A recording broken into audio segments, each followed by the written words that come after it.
I'll be joined one final guest tonight. Speaking of the great champions in wrestling, it'll be one of the greatest champions ever in wrestling, and somebody who was victorious in a big match tonight. Somebody very, very important in AEW. Yeah, ladies and gentlemen, here's Bryan Danielson.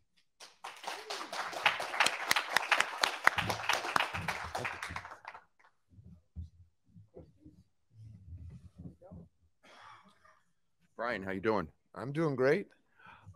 This has nothing to do with AEW actually, but I was just wondering your thoughts about Brian Dixon because we just heard that he passed away today. Oh, so I just heard that, I don't know, midday.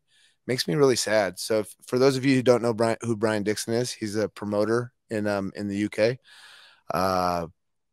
So I had gotten let go from WWF in 2001. You're really looking for places to work around the world, trying to make a full-time living wrestling, and it's really hard. Dixon gave me that opportunity, and it was only 50 pounds a show, but we would wrestle 6 or 7 nights a week. And I went there in 2003 for 6 months. He paid me 50 pounds a show.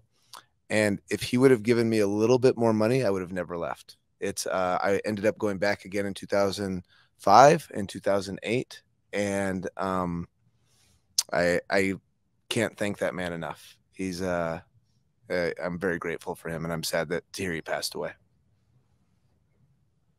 That was a somber question to start this thing. I was ready to come in and talk about blood, and now I'm sad. Ryan, Dominic D'Angelo, adfreeshows.com. Wanted to ask, Tony mentioned on the conference call a little bit that you're kind of helping creatively behind the scenes a little bit. Kind of want to get your insight on that and how that process has been for you, what you've kind of been doing. And then as a quick follow-up, speaking of booking, what book are you currently reading? Okay, so the book that I'm currently reading, I read 3 books at the same time.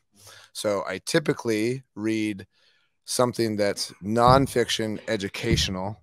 Right now, I'm trying to read more business books and also kind of motivation books, not for me, but to help talk to people and understand people better as far as that sort of thing. So I was reading a book called Originals. Now I'm reading a book called Atomic Habits, which somebody told me I should have read a long time ago. Not super impressed. Sorry, James Clear.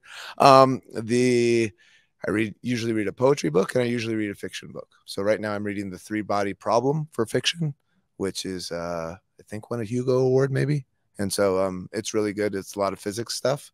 If anybody's interested in physics, we can talk about that for an extended period of time. But the Feynman lectures are great, which I just finished as well. So yeah, that's what I'm reading. I forgot what your other questions were.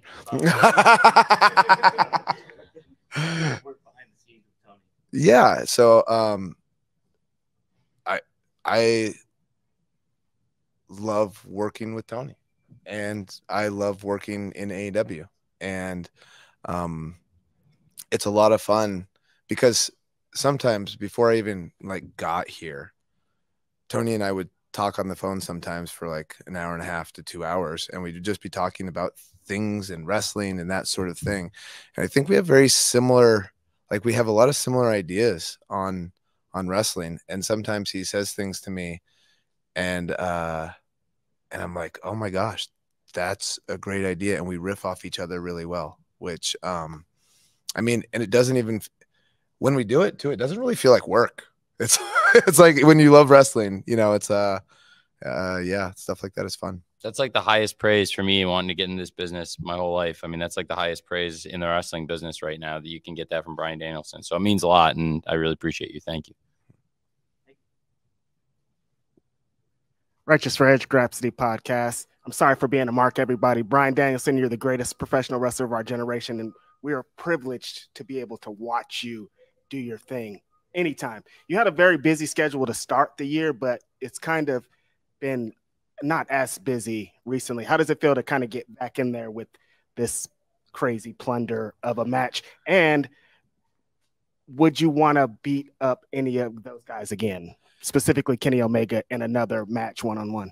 Yeah, to be honest, I think gosh, I'm really bad at remembering questions when they're that long. Yeah. So I was trying to go through my head as far as like, oh, what was the first question? The first thing was just saying you're great. Oh, first one, thank you very much. I mean, I really appreciate that. I appreciate a lot of you who have watched my career for a long period of time. And, you know, a lot of people don't get as much positive feedback as they need. And I feel like my cup is overflowing. And so thank you guys for that. And then the second part. Oh, yeah. So I love brawling in the crowd. It's with the music playing. Like last year, even though I got hurt in the match, I loved it. And the live band this year was so great, and the energy in the arena. And you're just so I love like fighting and feeling like I'm in a fight. And I love like the feeling of wrestling to me. It's like you feel it, you just feel it inside. Right. And when you're in the crowd, it's even different because it's like you get hit and you get punched and it's like, oh, that sucks. But I just landed in a fan and they're hitting your shoulders and it's great, you know, and it's I don't know, it just really makes you feel alive. Right. And so I was thrilled. Adrian Hernandez, Odyssey Sports. You seemed very eager to talk about violence, and you did bring up last year. Last year, someone almost was lit on fire. So in comparison with violence, how do you compare the violence meter of this year compared to last year's? Yeah, you know, I think now I would prefer to talk about the intensity, right? And sometimes I think part of this story is the BCC questioning the ability of the elite to get as intense as we can, right? That we have a question for them. You guys are guys who helped found this company, but this company has grown. And I mean, just look at the ticket sales for Wembley. Look at, you know, we're getting a new 2-hour TV show, and the wrestling's grown too. And the wrestling's more intense, and we're more intense, and nobody's more intense than us. Can you match our intensity? Right. Was this match more violent? I don't know. Was it more intense? I think tonight, at least from my perspective, it was. Mm-hmm. Brian, right here. Damon Cotton, Raider Nation Radio. So I've got to ask you, man, I love that "Be Real" on the shirt. But when you come into a match like this, is there anything that you can tell the guys on your team, or it'd be Wheeler who got the actual pin tonight? Is there any preparation or everything that you know about wrestling? Just throw it out the window for this. So, gosh, I'm so bad at social media. We had a talent meeting yesterday where we were talking about some social media things. And I actually, for the first time in a long time, I made Wheeler Yuta go on a hike with me today. I've been hiking every single day. The Red Rocks here in Las Vegas are unbelievable. Actually, Wednesday morning before Dynamite, it is 6+ mile hike up to Turtlehead Peak. But today I made Wheeler come with me as punishment for what he did on Wednesday for losing that match and just making a horrible pin attempt, you know, that sort of thing. God, now I lost my own train of thought to the question. What was it again? I would get so invested in the hiking.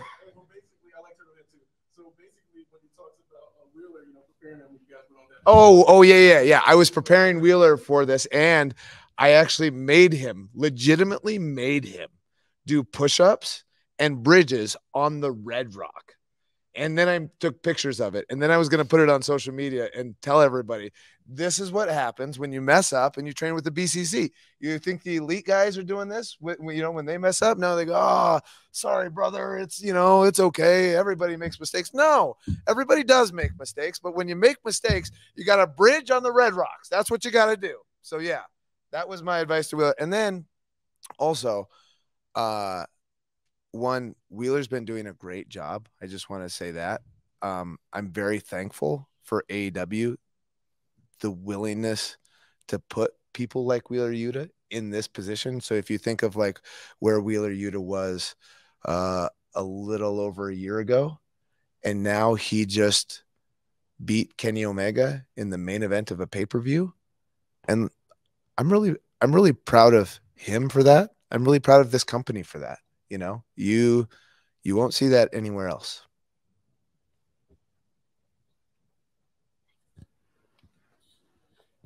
Hi, Brian. Stephanie Chase from Digital Is that Sky. real leather? No, it's actually not. Oh, good. Okay. I wasn't going to answer your question. Well, I wasn't going to tell you it was leather. So recently I spoke to Nigel McGuinness, and he was saying that if you sell out Wembley, he may have to come out of retirement. And he said his dream person would be you, given your history. So would you be up for a match with Nigel, his coming out of retirement match? What would it mean to you? And especially for it to be in the UK, where you guys had such a crazy match back in 2006 in Liverpool? Yeah, I think Nigel McGuinness probably needs to shut his mouth a little bit, because I don't think at this point in his life he can handle the same intensity that he could in 2006.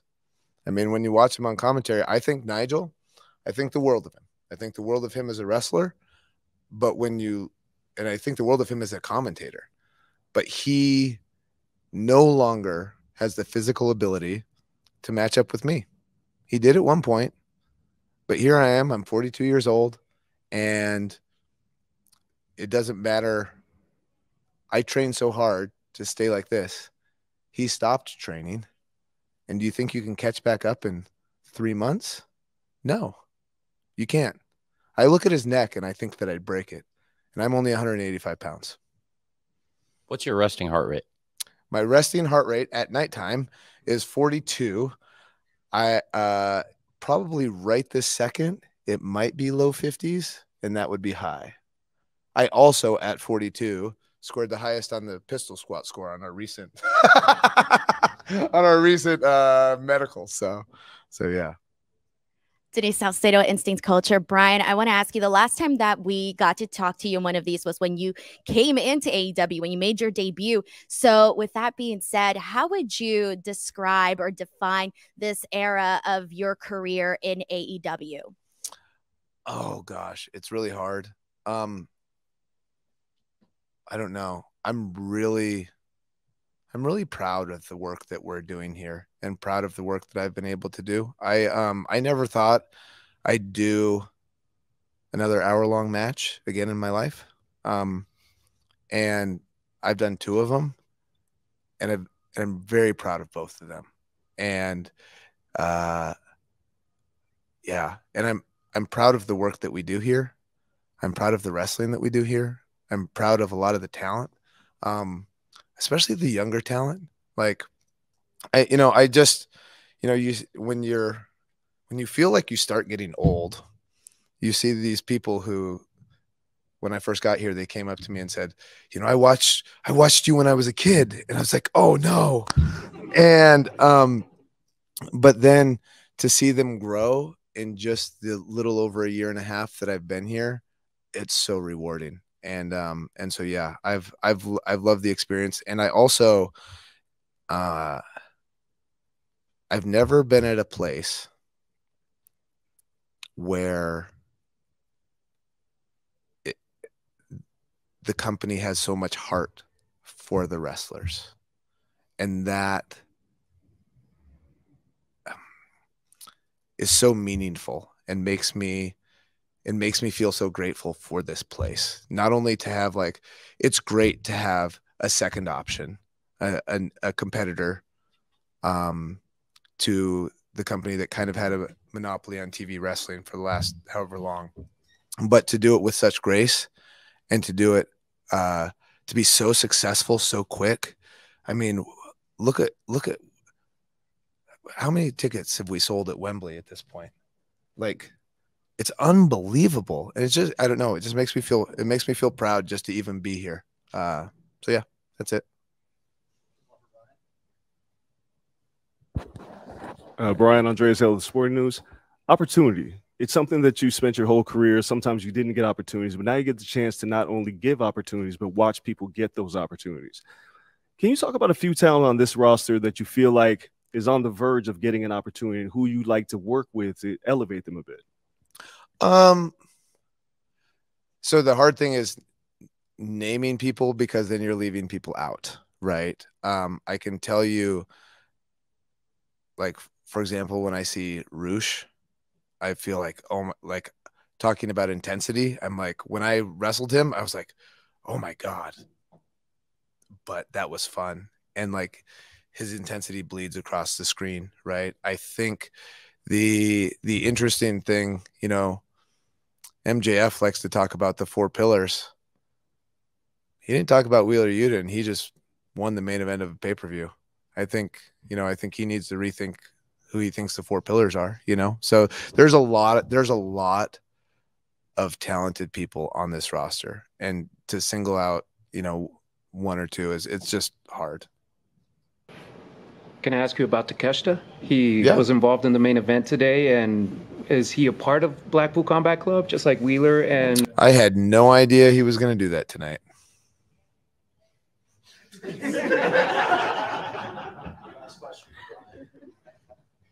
Jack Farmer with Wrestling Inc. You had mentioned younger wrestlers and you mentioned intensity.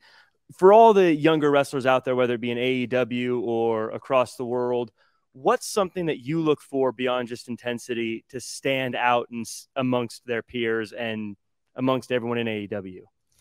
So this is a hard question, because people who try to stand out right away are not usually, to me, the people who make it in the long run. This is a long game, right? And there are so many things that you can do right away to stand out. And when you do them, you don't focus on the basic things that you need to become a better wrestler. One of the reasons that I'm very high on Daniel Garcia, for example, is he focuses on the basics and expands. Now, he could do bigger moves, and he could do this, and he could do more of this, or whatever it is. And that would be an easier way to get attention at a younger age. But that's not the way to where he would be at 35. I think one of my fears with the younger guys who do so much stuff, but this is, you know, this has always been happening with younger people. You slow down as you get older. But somebody like Daniel Garcia, who's focusing on the basics, he's getting better at all these different things, emoting in promos, doing all these different things. And so to me, it's a focus on the basics, and it's creating good habits to keep learning. And I think that's in any job.